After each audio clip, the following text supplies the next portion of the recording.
Thank you, Mr Chair. I too rise to speak on part one of this infrastructure bill, but I want to make a few general comments first. Like others, even though he's no longer in the House, I'd like to acknowledge Tau Henare. It is good to see him back, and a very interesting analogy he made with the unclogging of the arteries. Unfortunately, this bill won't unclog the arteries, as others have said. It is an important bill in as far as it goes, and it does make some very sensible suggestions about ensuring that those people who are providing utilities and who are the transport corridor controllers must cooperate, and that's sensible. So Labor will be supporting this. But I just want to say infrastructure is about people, really. It is about providing services to people and those services getting to people, and it is about the movement of people, for example, on transport corridors. And I think this is what we really need to focus on here.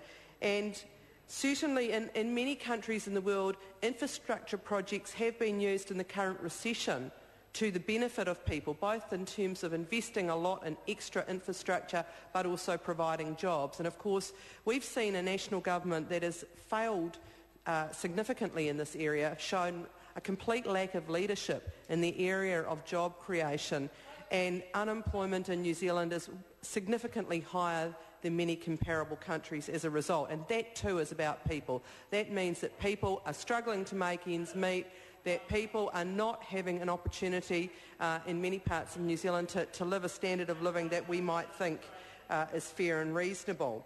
Going back to the bill, as others have commented, this was originally work begun under the Labor government and considered by Cabinet in 2007.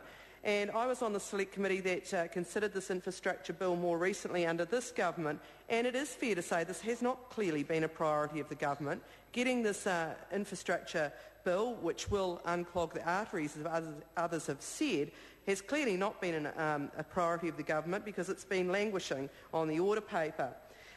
Nonetheless, I will talk specifically about the code that's provided for in Part 1 now, just to note that that is probably a substantive part of the bill, and it does ensure that those parties, both the transport corridor controllers but also the utilities company, have to try and work together on the content of that code. That code ultimately has a process whereby others do get to comment on it and ultimately is gazetted and improved by the Minister. Now, there were quite a lot of changes made by the Select Committee in relation to this part, and I think they were all positive changes, and I would acknowledge that the submissions that were made, many of them quite technical but also quite constructive in trying to ensure that we did get this right, and that the officials had to deal with quite complex matters as well to get this right. The chair of the Select Committee seems to be making funny gestures over there. I'm not sure quite what that means, but that's probably true. It's probably true. So in this part of the bill we have a code to be provided that will ensure hopefully that cooperation. Now, that code does have changes required. One of them that I thought was particularly important was, as I said, coordinating the work between utilities operators. And in many parts of New Zealand, we as MPs, and I'd say this is across the House, probably do hear from constituents who are concerned about the lack of coordination. During the second reading, I gave an example from Onehunga about some roadworks that actually impacted on water pipes and other services, and the complete lack of cooperation and coordination. Now, of course, in Auckland, we have some significant infrastructure needs, a fast-growing population, and there are some real deficits there.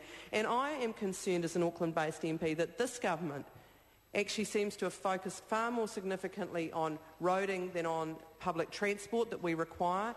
And this particular trap, I guess, it is a trap that many countries in the world have fallen into, will mean that ultimately we will never meet the needs to move people around Auckland properly until we get the degree of investment in transport infrastructure, particularly public transport infrastructure. So I do think that that is an important area for the government to consider and to look at improving their game both in terms of transport in Auckland, but also I'd say that the other real risk for us is the super city structure, and I'll come back to that later. I call David